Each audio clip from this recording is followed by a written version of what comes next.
गोरा चिट्टा, उस पर काला कुर्ता पजामा, सिर पर काली टोपी, फिर गोरा चांद सा मुखड़ा। सच कोई राजकुमार से कम नहीं लग रहा था। वह अहमद के हाथों पूरी तरह से अपना दिल हार चुकी थी। जब अहमद तुलसी की आंखों से ओझल होने लगा तो वह दौड़कर पिछले दरवाजे जा पहुंची और तब तक देखती रही जब तक वह उसकी आंखों से ओझल नहीं हो गया। तुलसी, तुलसी, कहा ना, ये तो अपने हाथ से कुछ भी उठा के नहीं खाती। अगर इसके पीछे ना पड़ो तो ये पूरा दिन भूखी रह लेगी पर कुछ खाएगी नहीं। भाभी ने भाभी की बड़बड़ाहट में प्यार था। पिछले दरवाजे पर धीरे से सिटकनी लगाई और आंगन में आ गई। तुलसी अब अहमद के ख्यालों में खोई रहती थी। अहमद भी तुलसी के को देखने के लिए बेताब रहता था। एक दूसरे के दिल ने प्यार की दस्तक तो देती थी पर जुबां ही इजहार करने से कतराती थी। आंखें ही शरारती थी जो अहमद को देखते ही दिल की बात कहने के लिए उतावली हो उठती थी। शायद वो तुलसी से छुपकर कह भी देती थी, तुलसी बुआ, देखो कौन आए हैं। सोनू ने तुलसी से लिपटते हुए कहा, पापा आए हैं। तुलसी खुशी से उछलते हुए चिल्लाई, मम्मी देखो ना, पापा आए हैं। अरे लगता है सुबह ही निकल पड़े थे जनाब। मम्मी मुस्कुराई, क्या करूं, दिल ही नहीं माना। मेरे पापा की गर्मा गर्म चाय। अरे हाँ तुलसी बेटा, ज़रा जल्दी तैयार हो जाओ, घर चलना है। पापा अभी 15 दिन ही हुए हैं नानी के यहाँ आए हुए और फिर अभी स्कूल खुलने में 15 दिन बाकी है। मैं इतनी जल्दी क्यों पापा? हाँ तुलसी ठीक ही कह रही है। भाभी ने तुलसी की हामी में हामी भरते हुए कहा, देखो बेटा मुझे कल ज़रूरी काम से बाहर जाना है। 2-3 दिन लग ही जाएंगे। इस बीच घर में कोई नहीं रहेगा तो इसीलिए मैंने सोचा कि तुम दोनों को बुला लाऊं।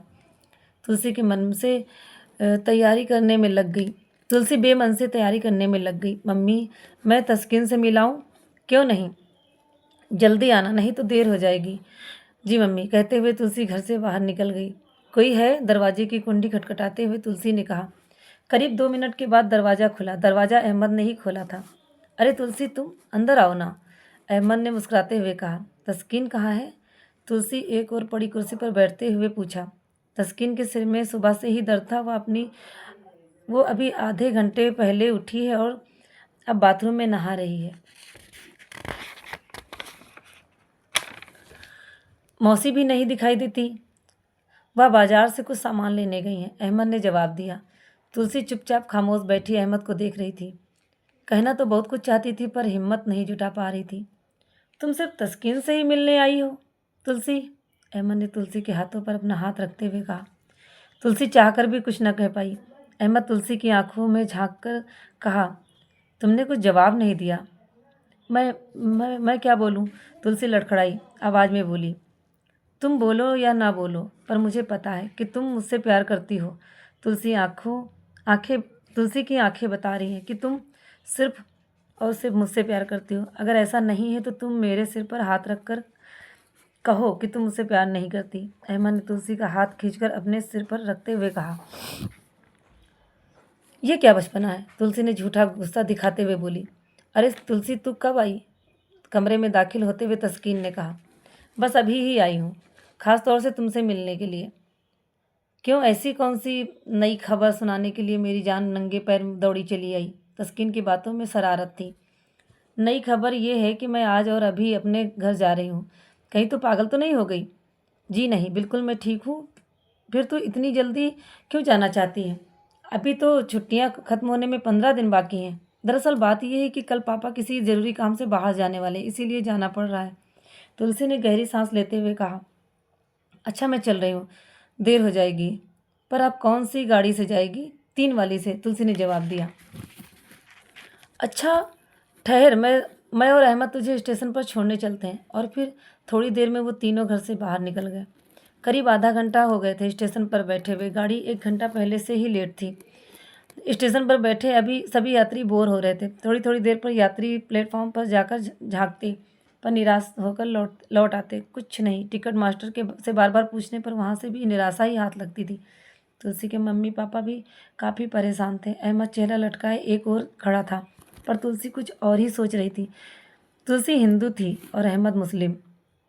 फिर क्या, फिर भला दुनिया वालों को इन दोनों के का मिलन कैसे राज आता?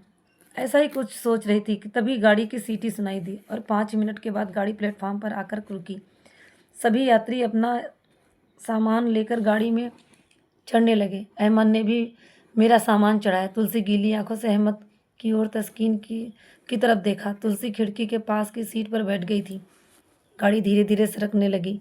तभी अहमद दौड़कर खिड़की की ओर बढ़ाया और तुलसी का हाथ अपने हाथों में थामते हुए बोला था, अब कब आओगी तुलसी?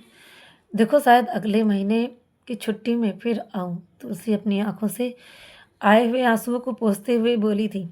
अब तक गाड़ी अपनी रफ्तार तेज कर चुकी थी। धीरे धीरे अहमद और तस्कीन आंखों से ओझल हो गए थे।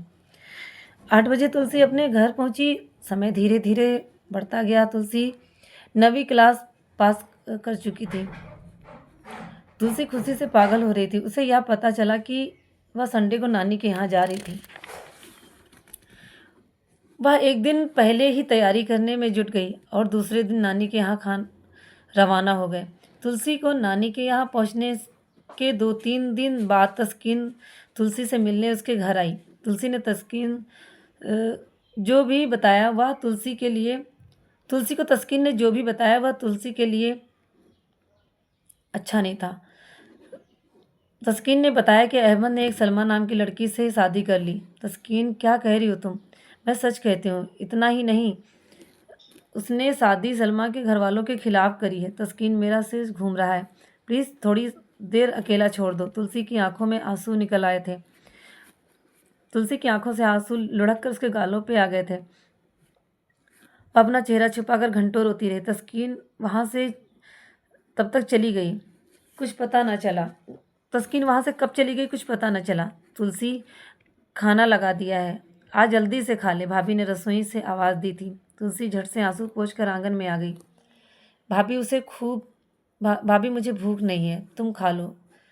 क्यों, तेरी भूख को क्या हुआ? वो क्या है? कुछ तबीयत ठीक नहीं। अरे, बुखार भी तो नहीं है, भाभी ने तुलसी के माथे पर हाथ रखते हुए कहा। वो पेट में थोड़ा दर्द है, टैबलेट मंगाऊं? नहीं, रहने दो भाभी, ठीक हो जाएगा। इतना कहकर तुलसी अपने कमरे में चली गई। अजीब लड़की है, भाभी बुदबुदाई। दूसरे दिन तुलसी से रहा नहीं गया। वह अहमद के घर जा पहुंची। दरवाज़ा एक सांवली सी औरत ने खोला था। सांवली थी तो क्या हुआ, सुंदर थी। तुलसी को यह समझते देर नहीं लगी कि ये अहमद की बीवी सलमा है। अंदर आओ, बाहर क्यों खड़ी हो? उसकी आवाज़ में मिठास थी। तुलसी एकटक उसी को देखे जा रही थी। अरे तुलसी, तुम कैसी हो और कब आई? आओ, अंदर आओ, अहमद ने मुस्कुराते हुए कहा। सलमा, तुम अभी तक यही खड़ी हो? अरे भाई, तुलसी के लिए कुछ खाने पीने के लिए लाओ। जानती हो, यह हमारी तस्कीन की खास सहेली है। अहमद के चेहरे पर अब भी मुस्कुराहट थिरक रही थी। सलमा जब वहाँ से चली गई तो तुलसी से रहा नहीं गया और अहमद को झंझोड़ते हुए बोली, क्या यही सिला दिया तुमने मेरे प्यार का? बदले में कोई न मिला था?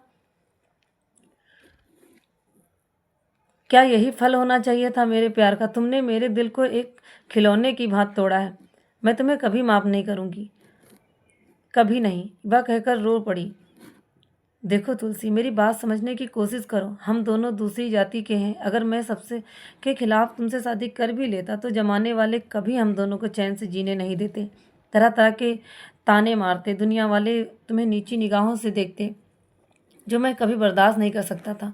और फिर तुम्हारे माँ बाप जो कहीं मुंह दिखाने के काबिल नहीं रहते, वह तुमसे इस हालत में नफरत करने लग जाते।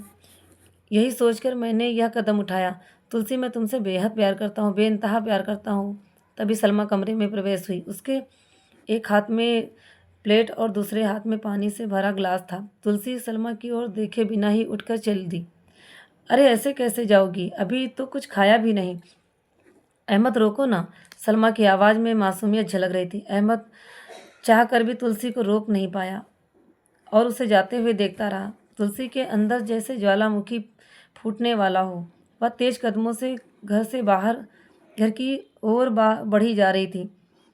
अब वह वहाँ एक पल भी और नहीं रुकना चाहती थी। घर पहुंचकर बिना किसी से बात किए हुए अपने कमरे में प्रवेश कर बिस्तर पर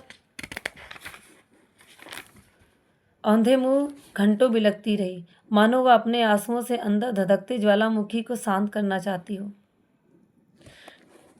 दोस्तों, ये कहानी यहीं तक मैंने बहुत पहले लिखी थी और ये अभी इतनी पुरानी कॉपी है, इस पे साफ-साफ समझ में नहीं आ रहा कि बहुत सारे अक्षर समझ में नहीं आते, क्योंकि मैं उस समय 14 साल की थी जब मैंने ये कहानी लिखी थी और मुझे अ, अच्छी लगी। मतलब उस समय मैंने जो लिखा था मुझे अच्छा लग रहा था। अभी मेरा मन किया कि क्यों ना मैं आप लोगों को सुनाऊँ। तो कैसी लगी? आप लोग ज़रूर बताइएगा।